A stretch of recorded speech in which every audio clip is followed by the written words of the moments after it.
ಮಧ್ಯಾಹ್ನದ ಹೊತ್ತಲ್ಲಿ ತಾಯಿ ಮಗ ಹೊಲಕ್ಕೆ ಅಂತ ಹೋಗಿದ್ರು. ಇನ್ನೇನು ಜೋಳದ ಹೊಲಕ್ಕೆ ಕಾಲಿಡಬೇಕು ಅನ್ನುವಷ್ಟರಲ್ಲಿ ವಿಧಿ ಅಟ್ಟಹಾಸ ಮೆರೆದಿದೆ. ತಂತಿ ಬೇಲಿಯಲ್ಲಿದ್ದ ಜವರಾಯ ತಾಯಿ ಮಗನ ಬಲಿ ಪಡೆದಿದ್ದಾನೆ.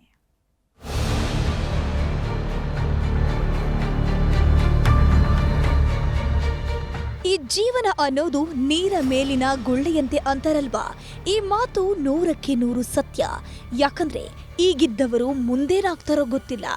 ಈ ಕ್ಷಣಕ್ಕೆ ಖುಷಿಯಾಗಿದ್ದವರು ಅರೆಗಳಿಗೆಯಲ್ಲಿ ಇರ್ತಾರೋ ಇಲ್ವಾ ಅನ್ನೋದು ಗೊತ್ತಿಲ್ಲ. 3 ದಿನದ ಈ ಯಾತ್ರೆಯಲ್ಲಿ ಇದ್ದಾಗಲಷ್ಟೇ ನಾವು ನಮ್ಮದು ಅನ್ನೋದು. ಈ ತಾಯಿ ಮಗನ ಸಾವನ್ನ ನೋಡ್ತಿದ್ರೆ ನಿಜಕ್ಕೂ ಕರುಳು ಹಿಂಡ್ತಿದೆ. ತೋಟಕ್ಕೆ ಹೋಗ್ಬರೋಣ ಅಂತ ಹೋದ ತಾಯಿ ಮಗ ಹೊಲದಲ್ಲೇ ಹೆಣವಾಗಿ ಹೋಗಿದ್ದಾರೆ. ಬೇಲಿಗೆ ಹಾಕಿದ್ದ ತಂತಿಯಲ್ಲಿ ಅಡಗಿ ಕೂತಿದ್ದ ಜವರಾಯ ತಾಯಿ ಮಗನ ಜೀವವನ್ನೇ ಕಿತ್ಕೊಂಡು ಹೋಗಿದ್ದಾನೆ. ಜೋಳದ ಹೊಲಕ್ಕೆ ಹೋದವರಿಗೆ ಬೆತ್ತು ಯಮಪಾಶ. ಅಮ್ಮ ಅಂತ ಕೂಗಿದ್ದೇ ಕೊನೆ, ಕುಸಿದಲ್ಲೇ ಇಬ್ಬರು ಬಲಿ. ಮೈಸೂರು ಜಿಲ್ಲೆಯ ಹುಣಸೂರು ತಾಲೂಕಿನ ಎಮ್ಮೆಕೊಪ್ಪಲು ಗ್ರಾಮದಲ್ಲಿ ಅಕ್ಷರಶಃ ಸಾವಿನ ಕಾರ್ಮೋಡ ಆವರಿಸಿದೆ. ತಾಯಿ ಮಗನ ದುರಂತ ಅಂತ್ಯ ಕಂಡವರು ಕಣ್ಣೀರನ್ನ ಸುರಿಸುತ್ತಿದ್ದಾರೆ. ಜೋಳ ಬೆಳೆದಿದ್ದ ನೀಲಮ್ಮ ನಿನ್ನೆ ಮಧ್ಯಾಹ್ನ ಗದ್ದೆಗೆ ಅಂತ ಹೊರಟಿದ್ರು. ಈ ವೇಳೆ ತಮ್ಮ ದೊಡ್ಡ ಮಗನನ್ನು ಜೊತೆಯಲ್ಲೇ ಕರ್ಕೊಂಡು ಹೋಗಿದ್ರು. ಇನ್ನೇನು 10 ಹೆಜ್ಜೆ ಇಟ್ಟಿದ್ರೆ ಹೊಲದೊಳಗೆ ಹೋಗ್ತಿದ್ರು. ಆದ್ರೆ ಅಷ್ಟೊತ್ತಿಗಾಗಲೇ ಜವರಾಯ ಅಟ್ಟಹಾಸ ಮೆರೆದಿದ್ದಾನೆ. ಹೊಲಕ್ಕೆ ಹಾಕಿದ್ದ ತಂತಿ ಬೇಲಿಯಲ್ಲೇ ಇಬ್ಬರ ಬಲಿಗಾಗಿ ಕಾದು ಕೂತಿದ್ದ. ತಂತಿ ಬೇಲಿ ಪಕ್ಕದಲ್ಲೇ ಹೋಗಿದ್ದ ವಿದ್ಯುತ್ ತಂತಿಯ ವಯರ್ ನೇತಾಡ್ತಾ ಇತ್ತು. ಇದೇ ವಿದ್ಯುತ್ ತಂತಿ ಬೇಲಿಗೂ ತಾಗಿಕೊಂಡಿತ್ತು. ಇದನ್ನ ತಾಯಿ ಮಗ ಯಾರೂ ಗಮನಿಸಿಲ್ಲ. ಒಮ್ಮೆ ಬೇಲಿ ದಾಟುವುದಕ್ಕೆ ಅಂತ ತಂತಿಯನ್ನ ಹಿಡ್ಕೊಂಡಿದ್ದಾರೆ. ಮುಟ್ಟಿದ್ದಷ್ಟೇ ಕೊನೆ. ಕರೆಂಟ್ ಶಾಕ್ ಹೊಡೆಯುತ್ತಿದ್ದಂತೆ ಜೋರಾಗಿ ಕಿರ್ಚ್ಕೊಂಡು ಬಿದ್ದಿದ್ದಾರೆ. ತಾಯಿ ಕೂಗಿದ್ದನ್ನ ಕೇಳಿದ ಮಗ ಏನಾಯ್ತು ಅಂತ ಓಡಿ ಬಂದಿದ್ದಾನೆ. ಬೇಲಿ ಪಕ್ಕದಲ್ಲೇ ಬಿದ್ದಿದ್ದ ತಾಯಿಯನ್ನ ಮೇಲೆತ್ತೋದಕ್ಕೆ ಹೋಗಿದ್ದಾನೆ.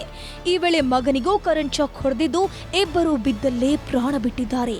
ಅದು ಗೊತ್ತಿರಲ್ಲ, ಅವರು ತಂತಿ ಮುಟ್ಟಿರ್ತಾರೆ, ಕರೆಂಟ್ ಶಾಕ್ ಹೊಡೆದು ತಾಯಿ ಒದ್ದಾಡ್ತಾ ಇರ್ಬೇಕಾದ್ರೆ ಮಗ ಬರ್ತಾನೆ, ಮಗನಿಗೂ ಹೊಡೆಯುತ್ತೆ. ಇಬ್ಬರೊಳು ಅಲ್ಲೇ ಮುತ್ತಬಿಟ್ಟಿರ್ತಾರೆ.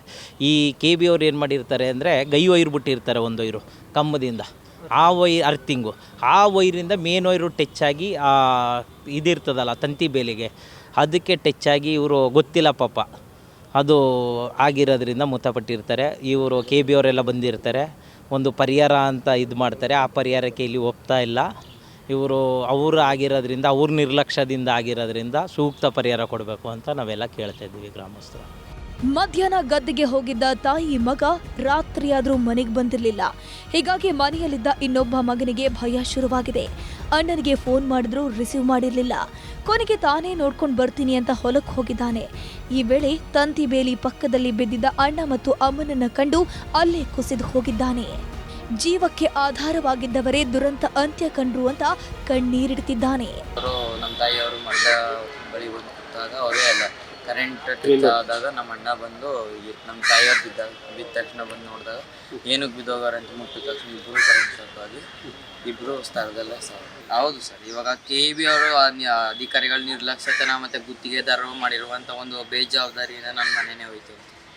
ನಮ್ಮ ತಾಯಿ ಇಲ್ಲ, ನಮ್ಮ ಅಣ್ಣ ಇಲ್ಲ, ಯಾರೂ ಇಲ್ಲ, ಒಬ್ಬನೇ.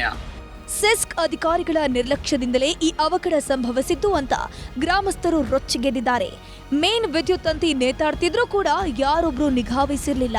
ಹೀಗಾಗಿ ಇಬ್ಬರು ಬಲಿಯಾಗಿದ್ದಾರೆ ಅಂತ ಕಿಡಿಕಾರಿದ್ದಾರೆ. ಒಟ್ನಲ್ಲಿ ಹೊಲಕ್ಕೆ ಹೋಗಿ ಬರೋಣ ಅಂತ ಹೋದವರು ಸಾವಿನ ಮನೆ ಸೇರಿದ್ದು ಘನಘೋರ. ಕ್ಯಾಮರಾ ಪರ್ಸನ್ ರಾಹುಲ್ ಜೊತೆ ಆನಂದ್ KS, ನ್ಯೂಸ್ 18 ಮೈಸೂರು.